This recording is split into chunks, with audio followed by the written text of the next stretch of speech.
राज्यामध्ये 1 जून पासून पावसाशी संबंधित दुर्घटनांमध्ये 63 जणांचा मृत्यू झालाय, तर 78 जण जखमी झालेत। भिंत पडून 25 जणांचा मृत्यू झालाय, वीज पडून 23 जणांचा मृत्यू झालाय, तर झाड पडून 6, पुरात वाहून गेल्यानं 3, तर दरड कोसळून 6 जणांचा मृत्यू झालाय। पावसामुळे 200 जनावरं दगावलेली आहेत, 10 जनावरं जखमी आहेत।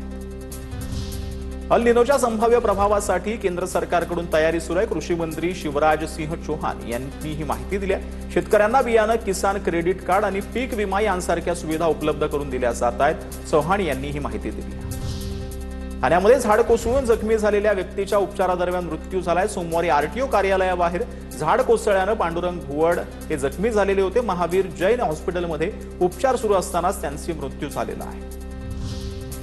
रत्नागिरी जिल्ह्यातल्या 97 गावात 6 दिवसांनंतरही वीज पुरवठा खंडित आहे। मुसळधार पाऊस आणि वेगवान वाऱ्यामुळे महावितरणचे 418 पोल पडलेले आहेत। 49 एजन्सीच्या माध्यमातून वीज पुरवठा सुरळीत करण्याचे प्रयत्न सुरू आहेत। मुसळधार पावसामुळे रायगड किल्ल्याचा पायरी मार्ग बंद झालाय। दरडीच्या धोक्यामुळे महाड प्रशासनाचा निर्णय, पर्यटकांनी अधिकृत सूचनांचं पालन करण्याचं आवाहन। पावसामुळे उल्हास नदीला पूर आलाय। मोहने जलशुद्धीकरण केंद्रातील पंपामध्ये गाळ साचलाय। नदीच्या तीव्र प्रवाहामध्ये केडीएमसीची मुख्य जलवाहिनी फुटल्यानं शहराचा पाणी पुरवठा ठप्प। कल्याण डोंबिवलीच्या पूर्व पश्चिम भागातील हजारो कुटुंबांना तीव्र पाणी टंचाईचा फटका। नाशिकच्या निफाडमधील चांदोरीमध्ये गोदावरी नदीनं पात्र सोडलं। पुरासोबत आलेले मासे पकडण्यासाठी नागरिकांनी मोठी गर्दी केली। लहान मुलांसह नागरिकांचा जीव धोक्यात घालून मासेमारीचा प्रयत्न।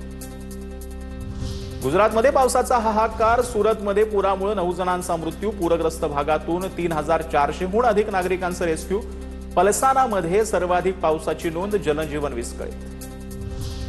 उत्तर प्रदेशातील बुलंद शहरमध्ये मुसळधार पावसामुळे पूरसदृश्य परिस्थिती निर्माण। शहरातील मुख्य रस्ते आणि बाजारपेठांमध्ये गुडघाभर पाणी साचलं। सखल भागातील अनेक घरांमध्ये पाणी शिरल्यानं जनजीवन पूर्णपणे विस्कळीत।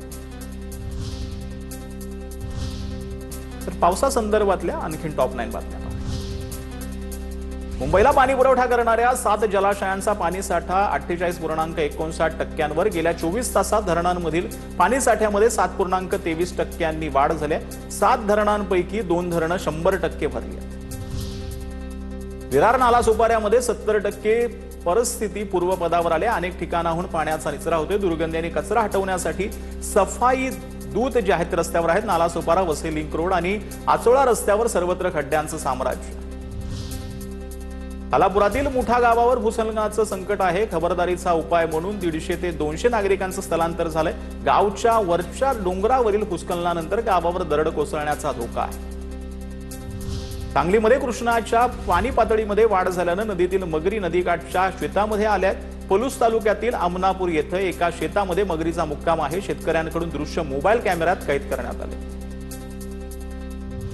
मुंबई गोवा महामार्गावरील नागोठणे जवळील उड्डाणपुलाला भेगा गेल्यात। उड्डाणपूल वाहतुकीसाठी सध्या बंद आहे। नागोठणे जवळील मुरावाडी येथे असलेल्या उड्डाणपुलाला भेगा गेलेल्या आहेत।